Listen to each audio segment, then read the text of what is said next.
Rahuri police station हद्दीमध्ये 2 September 2025 रोजी एका अल्पवयीन मुलीचं अपहरण झाल्याबाबतचा गुन्हा दाखल होता.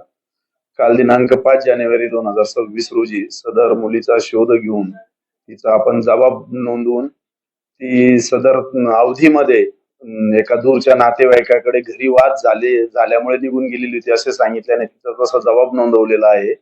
परंतु तरी सदर अपहरण जे आहे, तर त्याची अजून शहानिशा करणे बाकी आहे. निश्चितच मुलगी जरी म्हणत असली, की पालकांच्या सोबत झालेल्या वादातून तिचं अपहरण म्हणजे ती निघून गेलेली होती. परंतु तपासाचा भाग म्हणून ती खरंच स्वतःहून निघून गेलेली होती आणि ज्यांच्याकडे ती राहिली त्यांनी गोपनीय माहिती का बरं ठेवली याचा तपास सुरू आहे.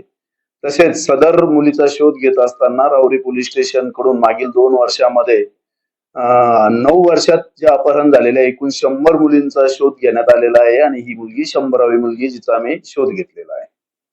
राहुरी पोलीस स्टेशन अंतर्गत ऑपरेशन मुस्कान अंतर्गत माननीय पोलीस अधीक्षक श्री सोमनाथ गार्गे साहेब, अप्पर पोलीस अधीक्षक श्री सोमनाथ वाकचौरे साहेब आणि उपविभागीय पोलीस अधिकारी श्री जयदत्त भवर साहेब यांच्या मार्गदर्शनामध्ये मागील 9 वर्षात अपहरण झालेल्या 100 मुलींचा मागील 2 वर्षभरामध्ये शोध घेण्यात आलेला आहे.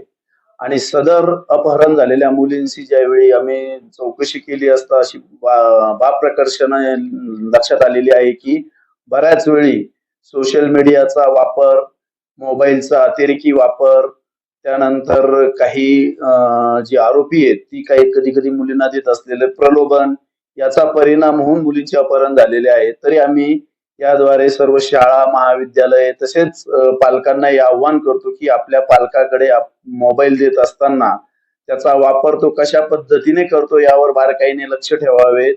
आजकाल सोशल मीडिया जो आहे त्याच्यामध्ये क्लॅन्डेस्टाईन मॅनर मध्ये छुप्या पद्धतीने मुली एकमेकांशी जो काही संपर्क साधतात, हिचं जे काही ट्रेंड वाढत आहेत तर हे निश्चित धोकादायक असून काही राष्ट्रांमध्ये उदाहरणार्थ ऑस्ट्रेलियामध्ये मागच्या महिनाभरातच सोशल मीडियाच्या वापरावर लहान मुलांना बंदी घालण्यात आलेली आहे.